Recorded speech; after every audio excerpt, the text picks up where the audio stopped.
So Robert, what is your main message at this year's ISSEEM conference? Well, the work that I do is connected to the idea that there is a complete spectrum of vibrational energies that create really everything in the world and that affect all life forms, all biological life on the planet. And that we've gone through a process in modern times in which we've made two major scientific breakthroughs.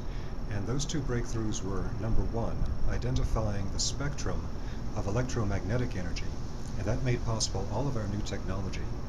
And the second one was identifying the spectrum of matter itself, and we call that the periodic table of elements. All of our modern technology for communication and for power are based on the identification of the spectrum of electromagnetic energy and of physical matter. And that's been a blessing and a curse, because now we have these incredible new technologies which can be a great boon for the evolution of human consciousness. But at the same time, these two technologies came about without any consideration for the vibrational effect of these technologies on living beings, whether the Earth itself or on human beings or other life forms. So one of my great concerns has been to collect different types of research done primarily in Europe and Egypt that has to do with the identification of the complete spectrum of vibrational energy. Now that we've identified the spectrum of electromagnetic energy and of matter itself behind all of our technology, to be able to work with the effects of this technology on living beings, we need to identify that spectrum of vibrational energy. And unfortunately, most of this research is not well known. And I found that there was a tremendous body of work done in the 1930s in France, where they identified the basis for all of the vibrations, the complete spectrum of vibration that affects all living beings.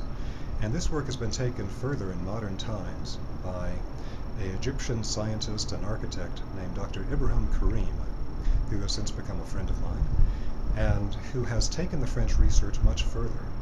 So the message that I have is that we can actually now identify the complete spectrum of all vibrational energies that affect biological life, and we can use that information for a great advance in both vibrational medicine as well as for a new field called vibrational engineering.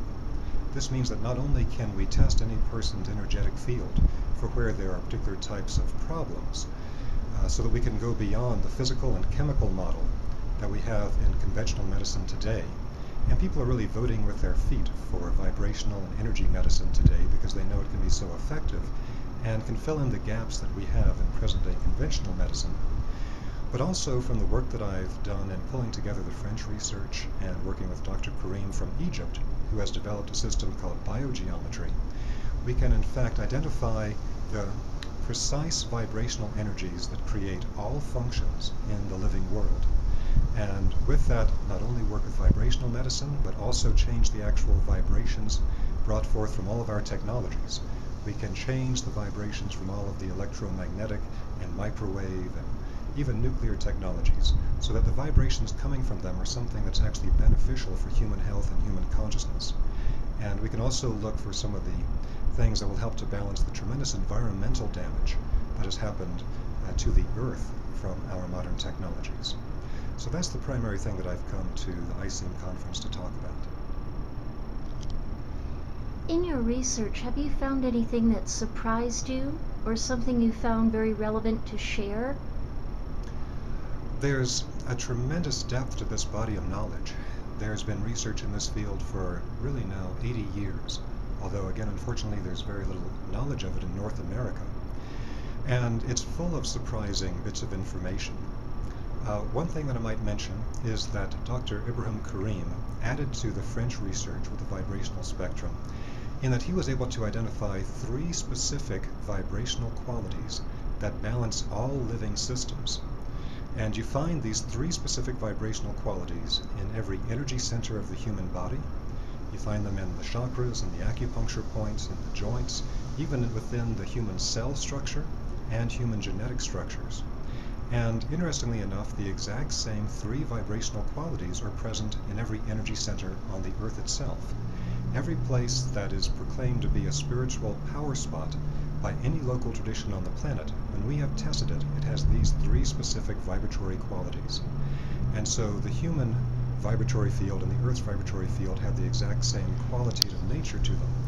And in addition to that, we found that these three vibrations actually increase in the human energetic field during times of positive states of thought and emotion, and particularly during blessing and prayer. We can also create these specific types of vibrations that balance all living energy fields through all types of precise vibrational engineering. Specific angles, or colors, or movements, or number sequences, or geometric forms can also create these particular vibrational qualities. So one of the most wonderful, and for many people I think surprising aspects of this type of research is how holistic it is. It really unites the knowledge that we have of the human physical body and the Earth's physical body with the understanding of spiritual aspects and all the different qualitative components of angle, shape, number, movement, sound, color, etc. that all native traditions on the planet have always used for healing purposes. How did you come to do this work?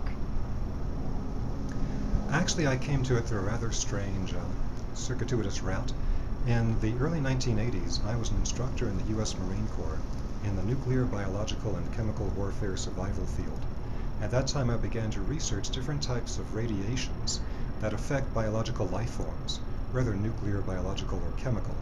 And I found that what had happened with modern technology was the creation of very, very destructive forms of energy and vibration, highly, highly toxic. And I found that within the field of conventional medicine and conventional physics, there are very limited approaches to being able to balance the effect of these types of technologies on living beings.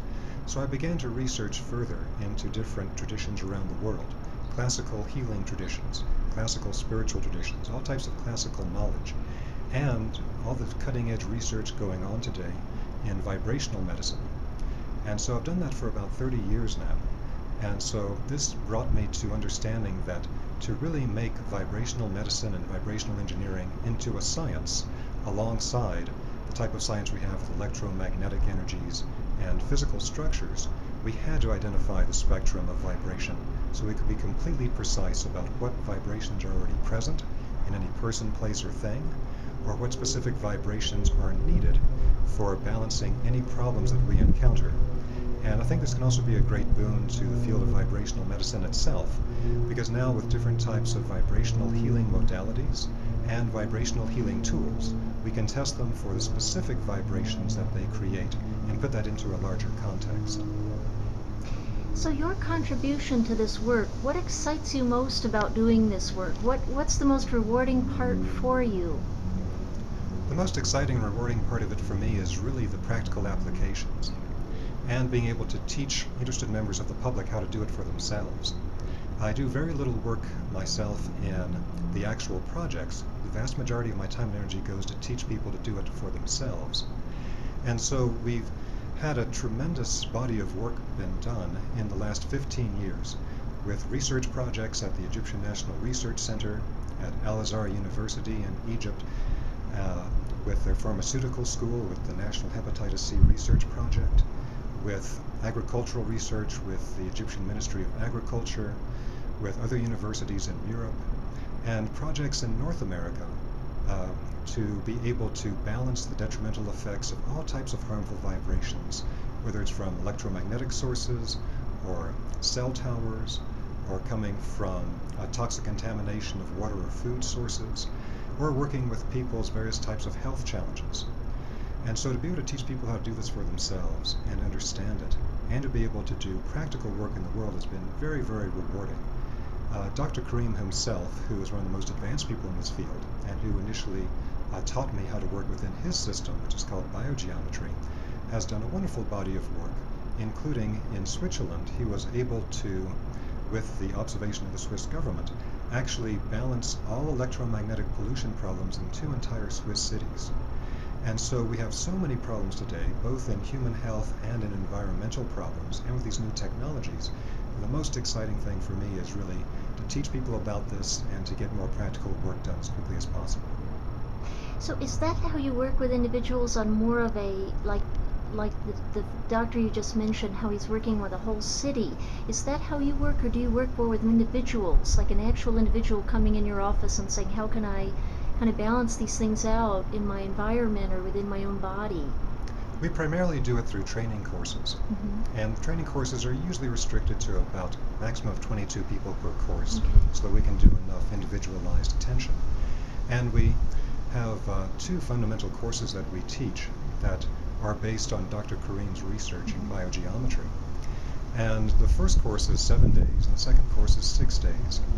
And so what we do then is we take people through a process of understanding all the core concepts and the background history of this work, and then slowly get them started on directly doing vibrational testing for themselves. And then we teach them all the fundamental types of vibrational correction. And so this is somewhat of an endless body of work that you can always get into more and more precise details. But really in 7 days, any person can be taught to do the basic vibrational testing and corrections for themselves, their environment, and for their loved ones. Is there anything else you'd like to share?